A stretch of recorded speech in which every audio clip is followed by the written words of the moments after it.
Okay, guys, run it back, Philly. No frauds, no fanboys, no intros. Hit the subscribe button, hit the like button on this video, and hit the notification bell so you don't miss any of these videos. Let's get right into this, okay? Because everybody's sharing this around, tweeting me, sending it to me in DMs on Instagram, Twitter, Facebook, Snapchat, you name it.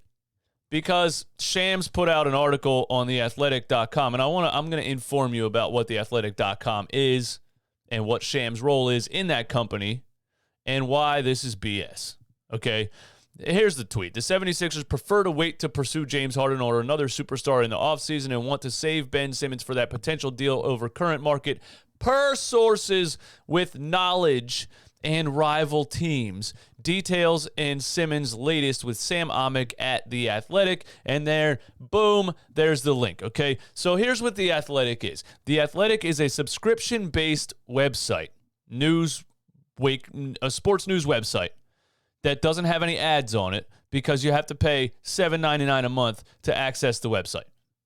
Okay? So what better business model than to write eye-catching headlines that are going to get shared over 3,000 times, 1,300 quote tweets, 3,000 likes, 590 retweets just since 9 o'clock this morning. So 3 hours, it's been shared 600 times. What better business model than to write headlines that are going to get shared that many times for people to click on and say, oh, I got to pay $7.99 a month to read this? I'm going to do it. Boom. As of 2018, The Athletic has 1.2 million paid subscribers. Times $8 a month. How much money is that? Yes, they're making over $80 million a month with this business model. What I'm saying is, Shams works for The Athletic. He left Yahoo in 2018 to join The Athletic as a senior NBA writer. I'm saying there's a reason Woj didn't tweet this. There's a reason Woj didn't tweet this. This is not actual NBA news. This is a company trying to get you to pay a subscription to read an article with no actual information in it, I would assume. But just for the sake of finding out if it's legit or not, or if there's an actual reason for them to type this headline, if any, I did it. I went on, I paid $7.99 to read the damn article for you. For you. I paid $8 to read the article to you on YouTube. And the funny thing is, when you click on the link, it says $3.99 a month. So I'm like, oh, I only got to pay $4 to read this. It's better than $8, right? But then you click subscribe, and it's $3.99 a month billed annually, or $7.99 a month. So they wanted you to pay $50 to read this damn article. But I went ahead and paid the $8. I'm going to cancel it right after I read this. You can bet your bottom dollar I'm going to do that. I'm not going to show it on the screen because I don't know what kind of copyright rules there are with paid subscription articles, but I think I can read it. So here you go. DJ Eastwood did you the favor of paying the $8 to read the article to see if there's any actual sources in this article, any actual reason for them to write this headline. The headline is, with Ben Simmons, James Harden trade, a hope worth waiting for.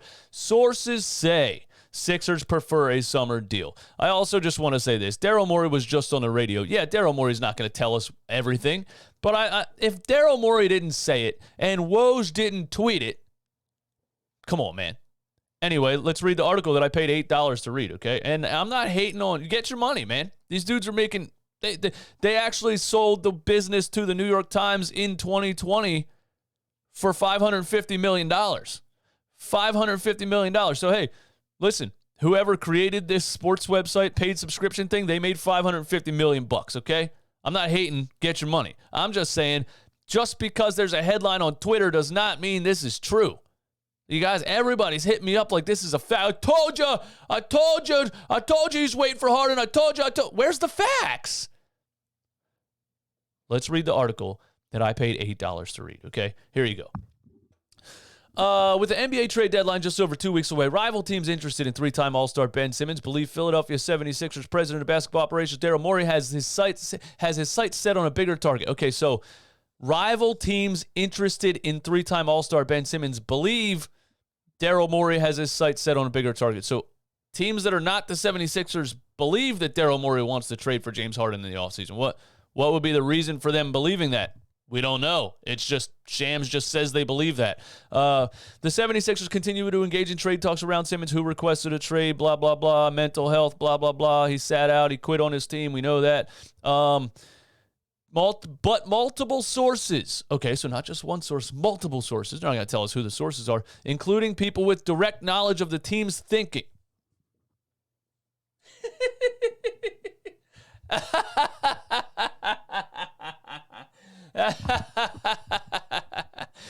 But multiple sources, including people with direct knowledge of the team's thinking. What? What the hell does that mean? Including people with direct knowledge of the team's thinking. People that have accessed Daryl Morey's brain.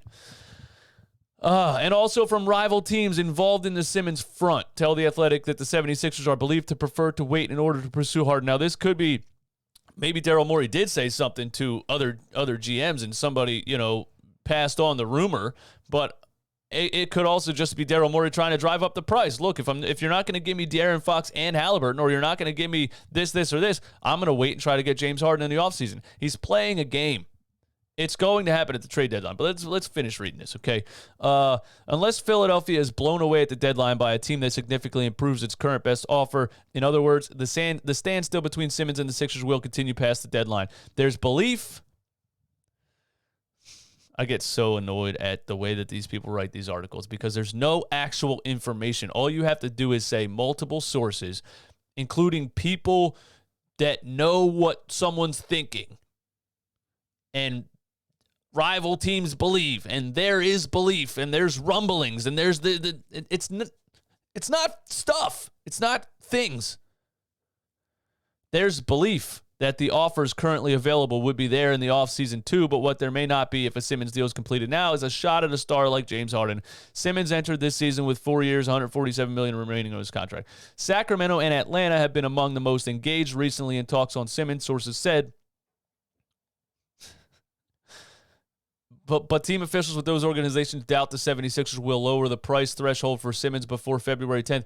Daryl Morey already said on the radio live that Joel Embiid's play is a reason for them to lower the price on Ben Simmons. Between now and February 10th, the 76ers will continue taking calls and examining potential framework of offers presented to them. The Charlotte Hornets have been among new teams placing a Simmons inquiry to the 76ers, but there's been nothing substantive, sources said.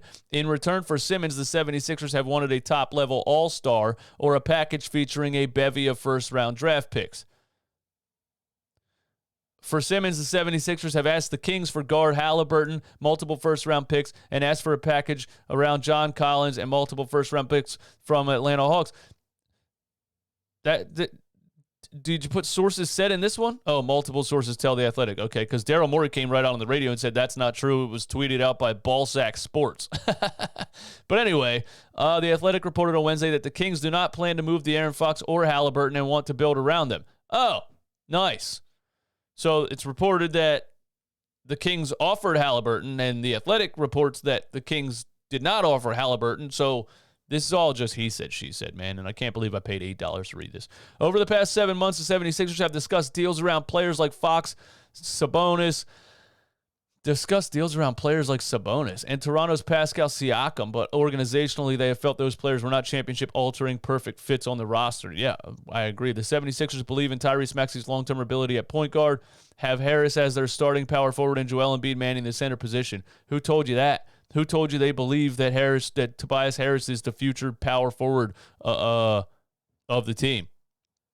I mean, there's other rumors that the Sixers have tried to attach Tobias Harris to Ben Simmons in multiple occasions. So who told you that? In the notion of Morey holding out hope for a Harden reunion should surprise no one. Saw them thrive together in Houston. Here's all their stuff they did in Houston. Yeah, we know. You think Daryl Morey's obsessed with James Harden, especially considering the reality that Harden's never played with a big man as dynamic and dominant as Embiid. I'm not saying James Harden and Embiid wouldn't be an amazing pairing.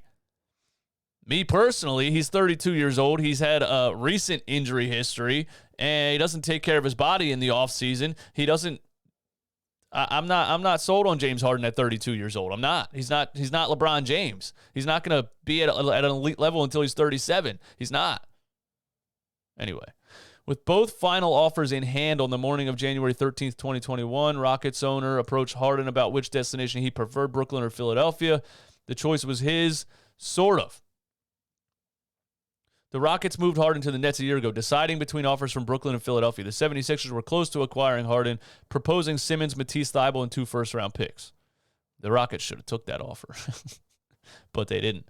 It remains unclear whether Fertitta would have been willing to follow through on the Sixers deal if Harden had opted for Philadelphia. At the time, sources say the Rockets also strongly preferred the Nets' proposal. The Sixers were unsure at the time if they were truly in the running, as Morey had abruptly resigned from the Rockets less than 3 months before and landed with the Sixers just 2 weeks later. They feared the personal dynamics relating to their recent history would play a part in the Rockets' final choice. The Rockets officials have denied was the case. Yet a year later, sources say Morey has still some optimism that he can finally find a way to bring James Harden his way. More specifically, he believes that the 9-time All-Star sees the Sixers situation in a positive light. So they believe that Daryl Morey thinks James Harden sees the 76ers situation in a positive light. Are you kidding me? This is the reach of all reaches. Anyway, the article goes on for like another 10 hours. There's no information in the damn thing at all. I'm mad that I paid $8 for it. But I do want to say this. What happens if you don't trade Ben Simmons, if you pass up on Tyrese Halliburton, De'Aaron Fox, the Kings package, if you pass up on maybe DeJounte Murray from the Spurs, if you pass up on all those things, hoping James Harden might see the Sixers situation as a destination, and then you don't get James Harden, then what do you do in the offseason?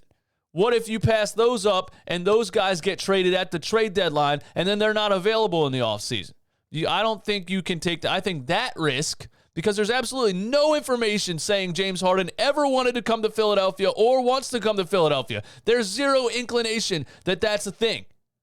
So I think the risk of waiting for James Harden is way bigger than the risk of taking the best trade at the trade deadline and moving forward with the Sixers team and all the cap space that getting rid of Simmons and Harris would give. That's just my opinion. All right? Now let's go see if I can get my $8 back from The Athletic because I got robbed. You guys have a great day, man. Peace.